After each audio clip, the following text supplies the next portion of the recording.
Welcome to Greenlight Your Day. I'm Denise. Today I want to share with you a reading from my journal. I must have been happy growing up, at least some of the time, because you see, I remember flying in my dreams, soaring to incredible heights. I've read somewhere that when one flies, literally in their dreams, that it's symbolic of a deeper feeling of happiness, freedom, of joy. So you see, I know that when I was younger, I knew that feeling of complete and utter freedom, joy, that delirium of happiness. But I also knew darkness, despair, sadness, fear. The roots of this I can't put my finger on. I only know that I felt it.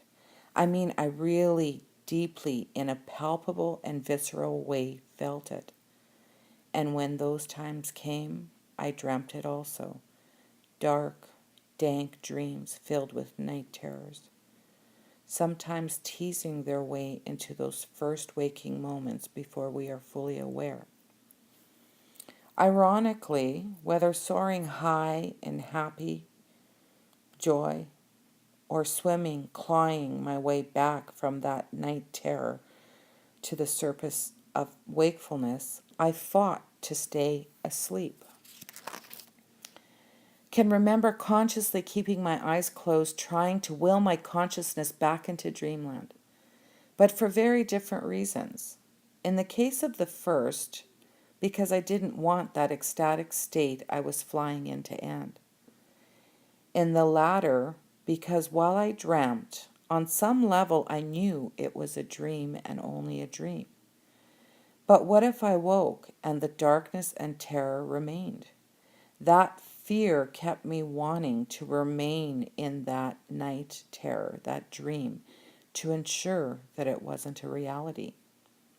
Fear, that thief of joy, so often the basis of so many of our life's decisions, and often in direct conflict of what or who, if we allowed ourselves, we really would like to be. If only we weren't afraid.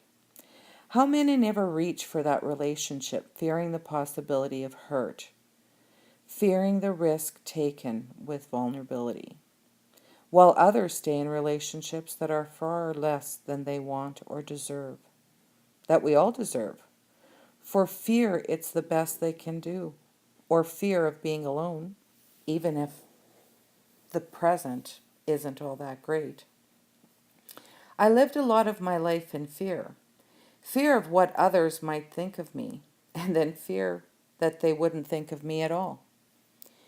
Fear that I wasn't bright enough or smart enough, while afraid that if I was too bright or too smart, that I mustn't let others know that, lest I be shunned for thinking myself better. I once scored 135 in an IQ test. Some said that that was well above average, others almost genius. Can that be true? Oops. Better not let anybody know that. What if I let somebody down because I can't live up to that label? In the end, as I've grown up, gotten older, and hopefully wiser, what I realize is that it really doesn't matter. None of it.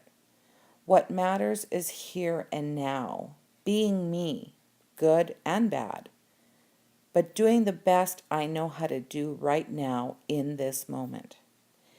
Accepting that some will like me, some won't, but that's okay. As long as at the end of the day I've succeeded in having more moments when I like myself. And that's the other thing about getting older and wiser that rocks. Perfection isn't the goal anymore.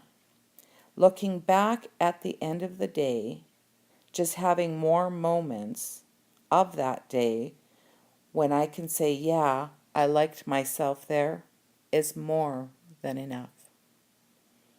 I hope you're taking care of yourself and each other. Make a great day.